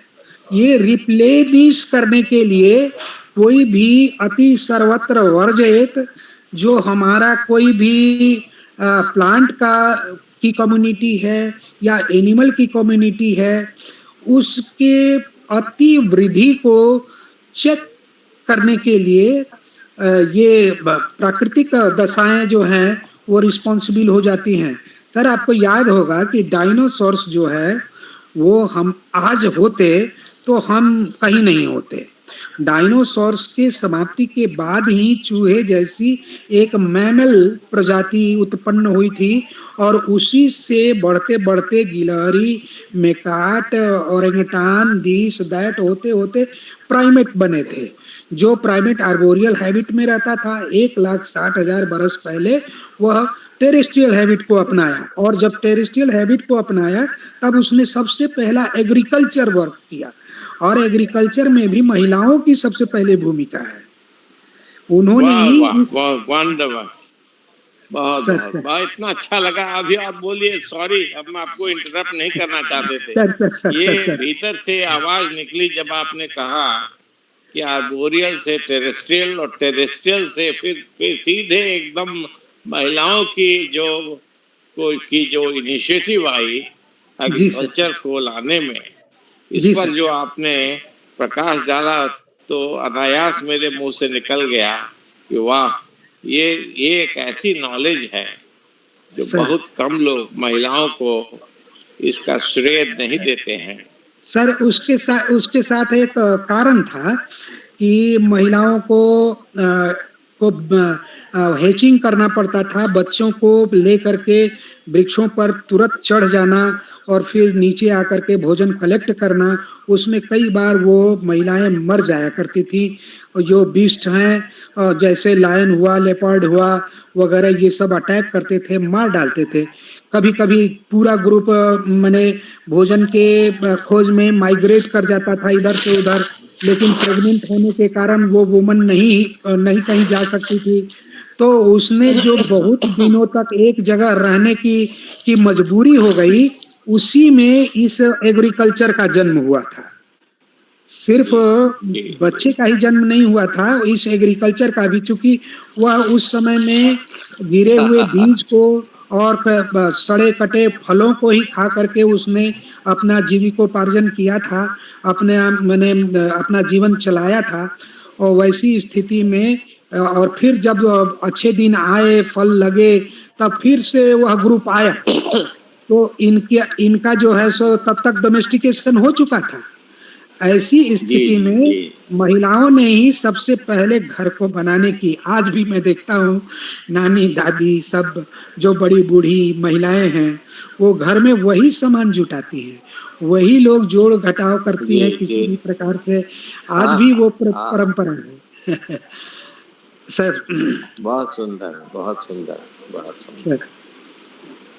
हाँ बहुत हम अच्छा, लोग बहुत अच्छा। इस और पता नहीं हमारे हमारे देश में इतने बड़े बड़े वैज्ञानिक और इतने बड़े बड़े विद्वान लोग हैं और कैसे लोग इसको माने इग्नोर करते हैं। हमको गोरखनाथ जी की याद आती है और आज का तो व्याख्यान सुन करके तो सब कोई मंत्रमुग्ध हो गया होगा। जिनको ज्ञान की तलाश रहती है उनको तो कम से कम हम लोगों का ये वेबनार छोड़ना ही नहीं चाहिए। और इतना सुंदर कमेंट और इतना टेक्निकली आप बोल गए, इसकी कल्पना भी हम लोग नहीं कर सकते। और कैसे आपकी तरह विद्वान लोग रिटायर करते हैं और उनको इग्नोर किया जाता है, ये एकदम समझ में नहीं आता है। और हमारे बिहार की धरती पे इतने बड़े बड़े वैज्ञानिक, इतने बड़े ज्ञानी हैं कि जो कभी विचार नहीं होना चाहिए। इन लोगों को तो गवर्नमेंट को एकदम हमेशा इनको मोटिवेट करते रहना चाहिए। जोशी जी आपका क्या विचार है? जोशी जी आपका क्या विचार है? बहुत अच्छा। जोशी जी अमिताभ प्रसाद जी यार, बहुत बहुत हाँ, बधाई रमाकांत पांडे कितना साहब को कि कितना लकी है हम लोग की, मतलब हाँ, इतने बड़े और बड़े इतने बड़े विद्वान हमारे बीच में आए। और वास्तव में अगर देखा जाए तो कि लाइफ क्या है, आपने सारा का सारा उसको एक्सप्लेन किया। और हाँ कैसे किस प्रकार से एलिमेंट्स आते हैं फिर कंपाउंड्स में कन्वर्ट होते हैं, कंपाउंड से वो कॉम्प्लेक्सेस बनाते हैं। और एलिमेंट से आपने बताया एक तरफ कैटायंस हैं, एक तरफ एनायंस हैं, चार्ज पार्टिकल्स हैं। एक तरफ आपने बताया कि प्लांट्स डेवलप हुए, दूसरी तरफ एनिमल्स डेवलप हुए। प्लांट्स में जो आज जो डेवलप्ड फॉर्म है वो तो है आपका एंजियोस्पर्म। आपने बताया कि हमारे रहने के लिए, हमारे खाने के लिए और हमारे सब कुछ हमें बनाने के लिए एंजियोस्पर्म ही हमारा साथ दे रहे हैं। और कहते जी हैं sir. Sir. Plants are we are the guest of plants, हम जी प्लांट्स सर। के ही सर। गेस्ट हैं। और दूसरी तरफ आपने बताया कि छोटी छोटी सेल्स हैं, और सेल से वायरस क्या है, बैक्टीरिया क्या है, किस प्रकार से सेल से टिश्यूज बने, टिश्यू से ऑर्गन्स बना, ऑर्गन से लाइफ, ऑर्गन से पूरे पूरे वेल डेवलप्ड प्लांट्स और एनिमल्स आए। तो एक छोटे से आपने बताया कि सबसे पहला एलिमेंट हाइड्रोजन है। और आज 130 तक हमको पता है, और पता नहीं कितने और डिस्कवर हो जाएं। एलिमेंट जी से जी सर। कंपाउंड, कंपाउंड से कॉम्प्लेक्सेस। और इतनी भारी दुनिया है, आपने पूरी दुनिया में घुमा दिया और हर चीज का एक साइंटिफिक प्रूफ दिया। और मैं यहाँ पे यही कहूंगा कि जैविक विश्व में प्राणियां शामिल हैं, जैसे जो कार्बन आधारित यौगिकों से बनी है। जबकि अजीविक अजीविक विश्व में खनिज है, जल है, गैसेस हैं, और भी कई निर्जीव वस्तुएं हैं। जैविक पदार्थ में आपने बताया कि कार्बन हाइड्रोजन से कैसे तरह तरह के कॉम्प्लेक्स हाइड्रोकार्बन बन गए, है ना। जैसे एल्केन्स हैं, एल्कीन्स हैं, एल्काइंस हैं, बेंजीन्स हैं, उसके डेरिवेटिव्स है। और साथ ही साथ जो है आपने ये भी बताया कि जैविक पौधे, जानवर, बैक्टीरिया, आजीविक चीजें जैसे पत्थर है, वायु है, धातु है, जल है, और एक दूसरे पे निर्भर है। किस प्रकार जी से सर। तारे बने, किस प्रकार से सूरज बना, और किस प्रकार से आपने बताया कि अंधकार में प्रकाश आ गया। तो बहुत ही अच्छा आज आपने बताया। और और आपने उस जमाने की याद दिला दी जब रेप्टाइल्स फ्री में घुमा करते थे। और आज भी आपने बताया जहाँ प्रकृति एक तरफ फैल रही है, बन रही है, तो उसको नष्ट करने वाले भी अपना प्रयास कर रहे हैं। और क्रैकर्स अगर देखा जाए तो उसको जलाने पे ऐसे पदार्थ बनते हैं जो वास्तव में पृथ्वी को नष्ट कर रही है। तो हम सभी का कर्तव्य है कि हम इस प्रकार के डिस्ट्रक्टिव एलिमेंट से, डिस्ट्रक्टिव कंपाउंड से बचें। और इतनी कम समय में रमाकांत पांडे साहब जो केमिस्ट्री यानी कि इस कॉम्प्लेक्स साइंस के विषय के ज्ञाता हैं, प्रोफेसर साहब ने जो हमको समझाया, रियली ये तो एक अंश है। तो आपकी आज की जो वैज्ञानिक बातें हैं, विज्ञान के ऊपर आपके और भी लेक्चर आप कराइए, तो हमें बहुत अच्छा लगा। और रियली इतना आसान नहीं है दुनिया को समझना, लोगों की कई लाइफ लग जाती है। प्रोफेसर साहब पांडे साहब ने कुछ ही मिनटों में इन सबको समझाया, और ये सभी पॉसिबल है जब ऐसे विद्वान के मुख से ऐसी बातें निकलती हैं जो विद्वानी लोग भी बता सकते हैं। बहुत बहुत धन्यवाद अमिताभ प्रसाद जी, आपको और रमाकांत पांडे साहब, थैंक यू। बहुत बहुत धन्यवाद, बहुत बहुत धन्यवाद। बहुत अच्छा लगा, बहुत अच्छा लगा। और इतना ज्ञान, पता नहीं लोग क्यों ज्ञान को इग्नोर करते हैं, पता नहीं। इतना बढ़िया ज्ञान और कितना टेक्निकल वे में आपने इसको लिया है। अच्छा, नागेश जी ने भी हैंड रेज किया, कौशल्या जी ने भी हैंड रेज किया है। तो कौशल्या, आप क्या बोलना चाहती हैं? फिर नागेश जी का सुनते हैं। कौशल्या जी, आप क्या? हाँ, yes yes, thank you so much sir कि आपने इतने अच्छे से पूरे पीरियोडिक टेबल को आपने एक्सप्लेन किया है। मैं खुद केमिस्ट्री की स्टूडेंट हूँ, मुझे तो बहुत मजा आया ये सेशन जो है कि सुन करके। और मैं बहुत लकी फील कर रही हूँ कि मैं आपसे कनेक्ट हो पाई, थैंक गॉड। और मैं चाहूंगी कि आपसे जरूर मैं केमिस्ट्री पढ़ना और मतलब अच्छे से मैं सीखूं, है ना। अगर चाहे तो मुझे केमिस्ट्री जो है, केमिस्ट्री में और थोड़ा अच्छे से बताएं मुझे। मैंने एमएससी इन केमिस्ट्री कर रखा है। अभी मैं प्रेजेंट में जो है मैं बीएड कर रही हूँ, और मैं जो है कि मैं कोचिंग में केमिस्ट्री पढ़ा भी रही हूँ। अच्छा अच्छा, तो बहुत अच्छा सर हाँ सर मैं चाहूंगी कि आपका जो है इसमें मुझे गाइडेंस मुझे मिले तो मैं बहुत लकी फील करूंगी। जी जी, क्यों नहीं क्यों नहीं क्यों नहीं। बहुत अच्छा सर।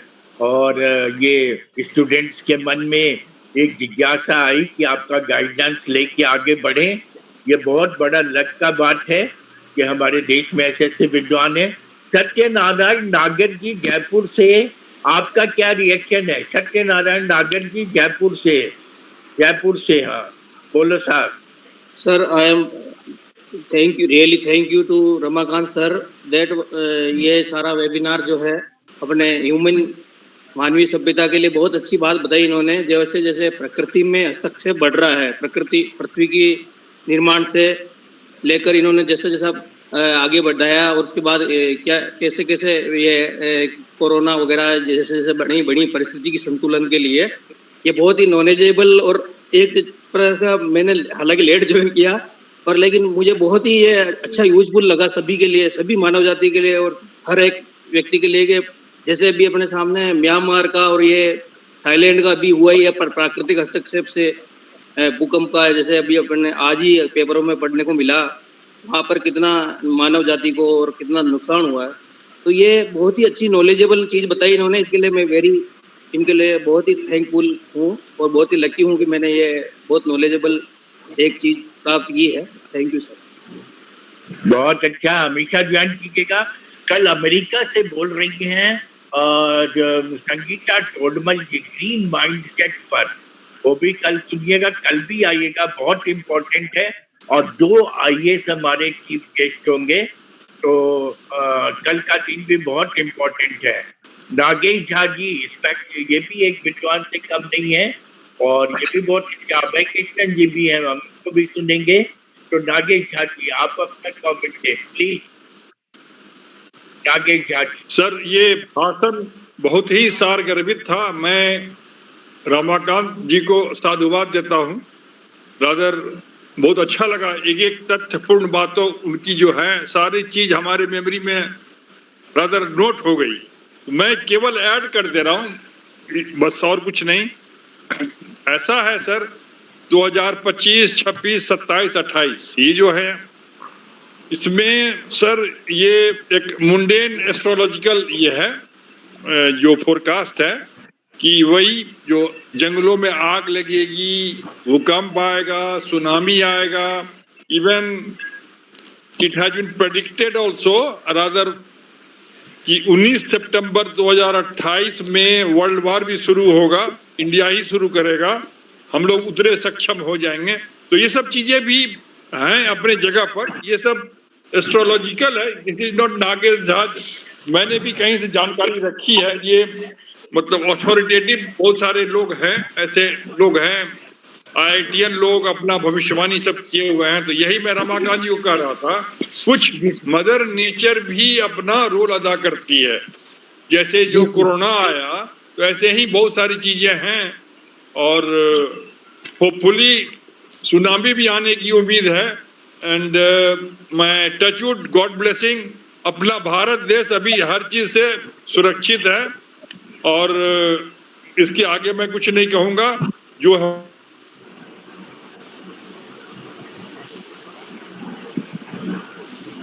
आवाज बंद हो गई सर आपकी? हाँ ठीक है, कोई बात नहीं। हाँ, अभय कृष्णन जी भावनगर गुजरात से, ये भी एक स्कॉलर हैं, टाटा में है। आप सर सभी टीम मेरा नमस्कार। और मैं क्या बोलूं सर, रमाकांत सर से उन्होंने जो ज्ञान दिया वो हमारे दिमाग से ऊपर का था, क्योंकि थोड़ी बहुत हमने सीखा। मैं अपने बारे में बताऊंगा सर, जब मैं फर्स्ट टाइम एडमिशन हो जाता था, that's was the I am taking admission in the chemistry honours. अच्छा। और केमिस्ट्री ऑनर्स में एक सिस्टम था, मैंने कि 3 महीने बाद मुझसे हुआ नहीं, तो मैं अपने प्रिंसिपल के पास में गया, एएन कॉलेज पटना, आप जानते होंगे से एएन कॉलेज पटना। हाँ, बोलिए। मैं बोला कि सर मेरे से केमिस्ट्री होगा नहीं, तो बोला बेटा तुम किसमें पढ़ोगे? मैं बोला हमको फिजिक्स ऑनर्स दे दीजिए। और मुझको पूरे प्रोफेसर इतने, मेरी मम्मी भी प्रोफेसर रह चुकी है, रिटायर्ड प्रोफेसर।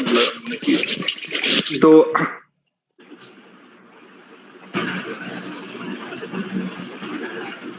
आवाज बंद हो रही है आपकी अभय? हाँ बोलिए सर। तो बेटा केमिस्ट्री बहुत आसान है, मैं कि ये मुझसे ना हो पाएगा, लेकिन सर आप आज जिस तरीके से आपको मैंने सुन के बहुत खुशी हुई। काश उस वक्त आप जैसे लोग मिल जाते। तो ठीक है सर, जैसे भी पढ़े। दूसरी चीज मैं बोलूंगा सर, आपने जो बोला कि 2 व्यक्ति यहाँ पे है या 1 व्यक्ति आपको दिख रहे, इससे मैं बहुत हार्ट हुआ, दुखी हुआ मन। और मन इसलिए दिख रहा है कि सर गुरु के लिए तो एक आदमी काफी है, चलने के लिए सिर्फ अशोक ही काफी था। तो वो एक चीजें है सर, आप ऐसा कभी बस सर पिछले समाज दिन को का जो भी सर बता रहा हूँ, यहाँ जस्ट थोड़ा सा लूज टॉक कर रहा हूँ आपसे, only for Abhay Babu. Actually Abhay Babu, जो हम लोगों की जो शिक्षा प्रणाली है, जो भी एएन कॉलेज हो, चाहे नेत्रहाट स्कूल हो, चाहे बीएन कॉलेज हो, चाहे पटना कॉलेज हो, हम छात्र लोग केवल टेक्स्ट बुक तक ही कन्फाइंड रहते हैं। एक अंग्रेजी में एक वर्ड है स्क्वायर नॉलेज। जब तक आप अपने मन से उस सब्जेक्ट से रिलेटेड बाहर की चीजें नहीं पढ़िएगा, तब तक आपको पर अभी कॉन्फिडेंस नहीं होगा। तो अभय बाबू, ये मैं कह रहा हूँ आपके लिए, उस समय यदि आपको मम्मी जी, पापा जी या कोई भी दोस्त लोग कोई लाइब्रेरी का अच्छा किताब पढ़ने के लिए कहा होता, तब आपने जो बड़ा अच्छी बातें कही, तब ऐसी स्थिति नहीं आती। थैंक यू भाई साहब, thank you. Ashish Manna, you have come for the first time. Ashish Manna, ji Ashish Manna, आप क्या एक्सपीरियंस हुआ, आपने क्या सीखा? Ashish Manna from West Bengal. जी नहीं, अच्छा सेशन बहुत ही अच्छा था। मैं और भी ज्यादा मतलब देखिए, हम लोगों को सभी को मालूम है कि आतशबाज या फिर आप बोल सकते हैं ये जो क्रैकर्स है, जो बहुत ही हार्मफुल है नेचर के हिसाब से और हमारे सोसाइटी के लिए भी और बायोडाइवर्सिटी सभी के लिए। लेकिन हम उसे कैसे लीगली टैकल करें, हम सभी को घर पे रहते हैं, बाहर पे जोर से आवाज आता है, हम थोड़ा सा एक इरिटेट होके अपने आप को ही कोसते हैं, अपने समाज को ही कोसते हैं, फिर चुप हो जाते हैं। ज्यादातर केस में थोड़ा सा बोल देते हैं, अरे थोड़ा आवाज कम करो, ऐसे कोई पटाखे फोड़ता है, बोल दिया, उन लोगों ने सुना, फिर नहीं सुना, फिर रास्ते के एक छोर में जाके फिर से शुरू कर दिया। तो कैसे हम उस चीज को टैकल करें, एक लीगली, एक मतलब एक एडमिनिस्ट्रेटिव, उस पे क्या अप्रोच होना चाहिए, तो उस पे मैं जानना चाहूंगा। बहुत अच्छा क्वेश्चन। जी बहुत जी अच्छा जी मैं क्वेश्चन। जी मैं कहने वाला था, आज मुझे भी समय का पता नहीं लगा, लेकिन मैं कहने वाला था कि हमारे यहाँ जो शैक्षिक व्यवस्था है उसमें एक दर्दनाक बिंदु है। मैं कहना चाह रहा था कि देखिए, अरबों के एस्टेब्लिशमेंट से विश्वविद्यालय बनता है और कई महाविद्यालय भी करोड़ से ऊपर के हैं, लगभग अरबों के एस्टेब्लिशमेंट के हैं, लेकिन लड़का वहां जाकर छात्र वहां नहीं पढ़ता है। कोचिंग में जो फेलियर्स टीचर हैं, जो कहीं नहीं कुछ कर पाए, उन्होंने कोचिंग खोल लिया और कोचिंग इतनी भीड़ लगा ली कि यूनिवर्सिटी छोड़ दिया, कॉलेजेस छोड़ दिया। हमारे यहाँ शिक्षा व्यवस्था इतनी गड़बड़ है कि ये क्रैकर्स वाले लोग जो हैं वो कोचिंग में जाते हैं और कोचिंग में जाकर के अपना भविष्य और भी कार्सिनोजेनिक बना लेते हैं। ये जो है, देखिए हमारे यहाँ 2-3 पदाधिकारी हैं, नाम का हल्ला करते हैं, शिक्षकों को वेतन नहीं देते हैं, और हमारा बीपीएससी का जो सिस्टम है वो इतना खराब सिस्टम है कि उसका तो कहना ही नहीं है। कैसे कैसे वो मैनिपुलेट करते हैं पैसा कमाने के लिए। ये सब जो है सो यही सब प्रवृत्ति आती है ना। दहेज मिलता है तो क्रैकर्स चलता है, क्रिकेट चलता है तो क्रैकर्स चलता है। ये सब धीरे धीरे बंद होना चाहिए। विश्वविद्यालयों में कॉम्पिटेंट टीचर्स नहीं है, इसलिए ये सब गड़बड़ियां हैं, और सब कोई मिलकर ही प्रयास करेंगे तो ये होगा, 1-2 के प्रयास से नहीं होगा। ये पूछना चाह रहे हैं कि कुछ लीगल कार्रवाई इस पर करके इसको रोक लगाया जा सकता है या नहीं? जी, लगाया जा सकता है, लेकिन मैंने कहा ना कि सम्मिलित प्रयास होना चाहिए। कोई एक आदमी करेगा तो वह जो है हर्टेड होगा, और वह जो है सो फिर आगे की लड़ाई लड़ने के लायक नहीं रहेगा। तो अगर कलेक्टिव इफोर्ट होगा तो निश्चित रूप से सत्यमेव जयते, सत्यमेव जयते।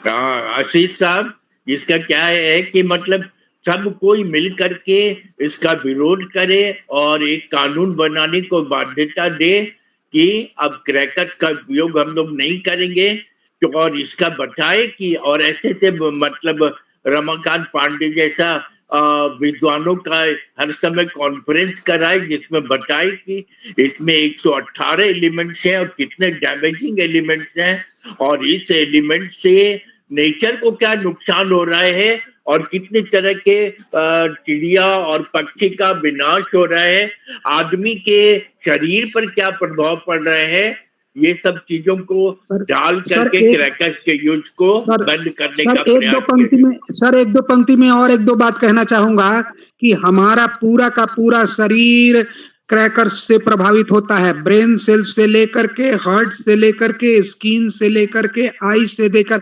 ऑप्टिक लोब जो है हमारे प्रभावित होते हैं, ऑल्फैक्टरी लोब, हम ऑल्फैक्टरी सिस्टम हमारा ऑप्टिक सिस्टम गड़बड़ होता है, ऑल्फैक्टरी सिस्टम गड़बड़ होता है, फिर उसके बाद नेफ्रॉन्स गड़बड़ हो जाता है, कार्डियक सिस्टम हमारा गड़बड़ा जाता है, रेनल सिस्टम गड़बड़ाता है, फिर न्यूरल सिस्टम गड़बड़ा जाता है, पाचन, हिपैटिक भी जो है सो हमारा गड़बड़ हो जाता है।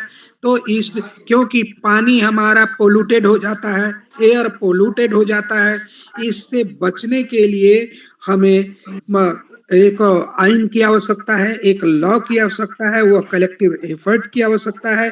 देखिए सर, एक बात मैं और अंतिम कहना चाहूंगा कि केप टाउन में लोगों के रिहेबिलिटेशन को प्रोहिबिट कर दिया गया। क्यों कर दिया गया? क्योंकि वहां ग्राउंड वाटर समाप्त हो चुका है, सरकार ने अपने फेलियर को दिखा दिया कि यहाँ आपका रहना आपके जीवन के साथ खिलवाड़ है। अब पूरा का पूरा कैपटाउन जैसा शहर जो है, बसा बसाया शहर अब रुइन होने जा रहा है। तो एक तरफ तो कहते हैं कि ग्लोबल वार्मिंग हो रही है, ग्लेशियर पिघल रहे हैं, वाटर लेवल बढ़ रहा है, बहुत सारी शहर जो है सो वो पानी के नीचे जा रहा है, दूसरे तरफ पोर्टेबल वाटर घट रहा है। तो जहाँ डिक्रीजिंग ऑफ पोर्टेबल वाटर, वहीं इंक्रीजिंग ऑफ मेरीन वाटर जो है वह हो रहा है। ऐसे कंडीशन में हम अपने सोसाइटी को तो कलेक्टिव एफर्ट से ही ना बचाएंगे। बस यही मेरा कहना है। बहुत बढ़िया। आर यू सेटिस्फाइड आशीष? आशीष, आपको ठीक लगा आंसर? आशीष जी मन्ना, जी हाँ, जी जी जी बहुत जी अच्छा जी उत्तर दिया उन्होंने।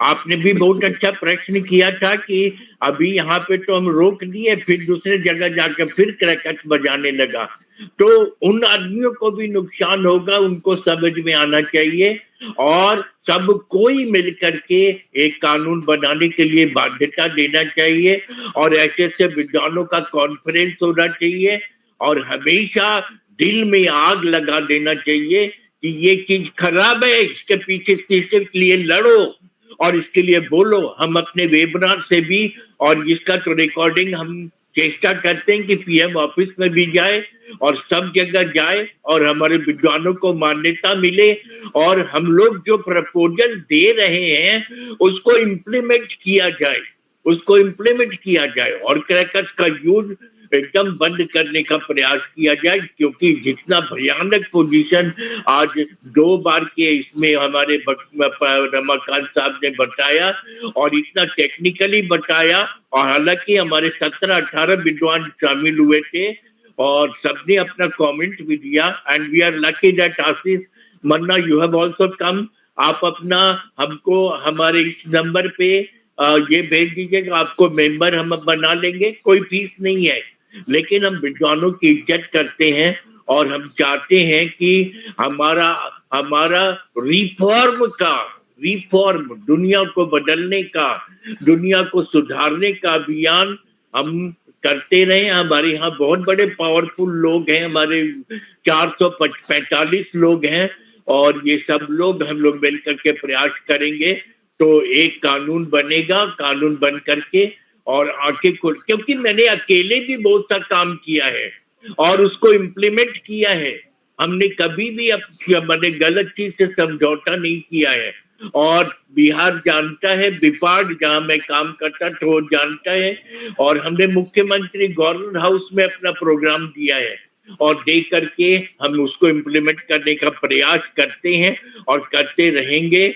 और आशीष आप मेरा नंबर लिख लीजिए 790-359-5877 790-359-5877। हम आपको अपना मेंबर बनाएंगे। आपने बहुत अच्छा प्रश्न किया और रमाकांत जी से हाथ जोड़ के विनती करेंगे कि हमारे यहाँ और भी प्रोग्राम आप देते रहें।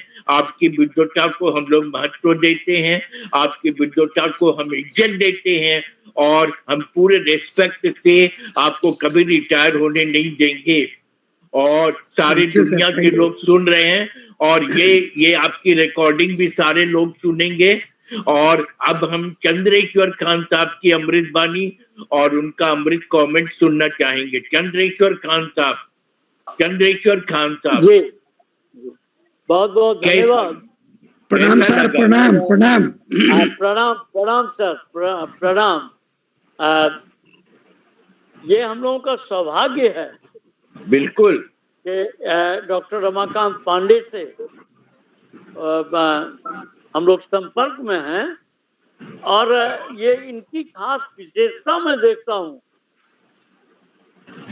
कि इन्होंने अपने तरीके से साहित्य और विज्ञान और मानवता का एक समन्वय किया। जितनी अथॉरिटी के साथ ये विज्ञान की बात करते हैं उतनी अथॉरिटी के साथ इन्होंने जो अध्ययन किया वो आध्यात्म की बात करते हैं। तो आज के क्योंकि हम आज हमको लिंक मिला नहीं था और थोड़े ऐसे जगह से कि ये इसकी भी गड़बड़ी थी। तो अमिताभ जी से मैं आग्रह करूंगा कि डॉक्टर रमाकांत पांडे से एक दिन समय लेकर के साइंस एंड स्पिरिचुअलिज्म, किस पर? साइंस एंड स्पिरिचुअलिज्म, अध्यात्म और विज्ञान, अच्छा। और अध्यात्म और विज्ञान भारतीय परिवेश में,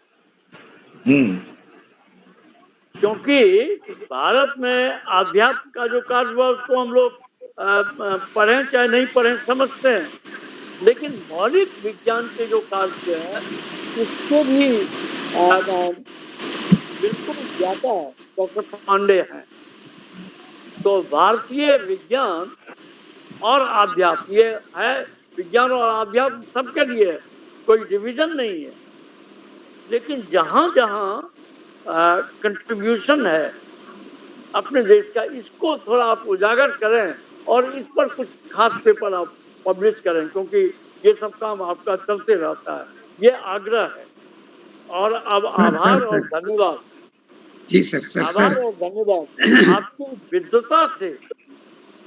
उस दिन भी आपने बहुत बढ़िया किया, लेकिन जब आपने ये कहा जितने हम लोग स्टूडेंट टीचर कोई भी हैं, इनकी नम्रता और इनकी विद्वता से ये हम लोग सीख सकते हैं। इन्होंने कहा कि मैं अगली दफा और तैयारी करके बोलूंगा। तो learning is a continuous process, और इसमें इनके जैसे विद्वान जब इनको क्योंकि ये जानते हैं, उसको उन्होंने मान लिया। और आज जिस तरह से हुआ, हम सभी इसको देखे, जीवे शरणम शतम, रमीर शरणम, बड़ा अच्छे दिन में आपने आह्वान किया है। नववर्ष की भी शुभकामना, कैसी पूजा की शुभकामना, छठ की शुभकामना, और बहुत सारे जो चीजों का जो ये संगम है, उस संगम पर मैं आपको प्रणाम करता हूँ, धन्यवाद देता हूँ और आग्रह करता हूँ। अमिताभ जी तो ऐसे फॉलो अप करने वाले व्यक्ति हैं कि वो सारी चीजों को करवा देते हैं। तो अमिताभ जी जब इसके लिए स्लॉट तैयार करेंगे, इसको किया जाए। इन्हीं शब्दों के साथ, इन्हीं भावनाओं के साथ बहुत बहुत धन्यवाद और आभार एवं प्रणाम। बहुत अच्छा लगा, बहुत अच्छा लगा। और कल आप लोग जरूर शामिल होइएगा। एक अमेरिका के विद्वान खुद अपनी इच्छा से बोलने का इच्छा पर जाहिर की, और भगवान की दया से वो कल का डेट फिक्स हो गया है। कल 7 बजे ग्रीन माइंड सेट पर, green mind set of human being पर वो बोलेंगी और अपना अनुभव बताएंगी। हम रमाकांत पांडे जी से भी रिक्वेस्ट करेंगे कि हो रहे हैं, आशीष मानना जी जी जी, रहेंगे सर। सब कोई रहिएगा और हम लोग कल सुनेंगे। और रमाकांत पांडे जी का जो अभी चंद्रेश्वर खान साहब जो best faculty award winner of India हैं, उनका रिक्वेस्ट भी इंटरटेन करने के लिए हम रिक्वेस्ट करेंगे, क्योंकि जी करेंगे सर, करेंगे। साइंस एंड स्पिरिचुअलिटी पर हम लोग एक व्याख्यान आपका सुनेंगे और हमेशा सुनते रहेंगे, क्योंकि आज अब ये हमारे विद्वान गार्जियन ये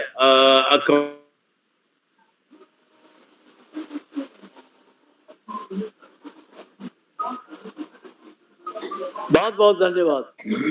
जी सर, प्रणाम सर, प्रणाम। प्रणाम प्रणाम आपको। प्रणाम सर, प्रणाम सर। सारी आपकी निष्ठा उमेश जी हैं। रमाकांत सर, हाँ बोलिए। मैं चाहूंगी कि मैं आपसे पर्सनली मैं कनेक्टेड रहूं, ताकि मुझे अगर कुछ केमिस्ट्री में मुझे कोई दिक्कत हो तो मैं आपसे क्वेश्चंस कर सकूं। जरूर, आप मेरा नंबर ले लीजिए ना, नंबर ले लीजिए। अगर आपके पास कागज कलम हो तो लिख लीजिए। हाँ सर, बोलिए। 94 30 25 24 92 92। Thank you so much sir. अच्छा, ये तो एक और नंबर है जियो का, वो भी लिख लीजिए। Okay sir. 91 91 53 53 77 77 13 13 80। 80। हाँ, पहला BSNL का था, ये जियो का है। Okay sir, okay, thank you. हाँ, दिन में थोड़ी दिक्कत होती है, कभी कभार बक्सर जाना पड़ता है, कभी मुजफ्फरपुर जाना पड़ता है, लेकिन 8-9 बजे के आसपास एकदम निश्चित रूप से बात होनी चाहिए। Okay sir, okay, thank you sir. Okay, okay.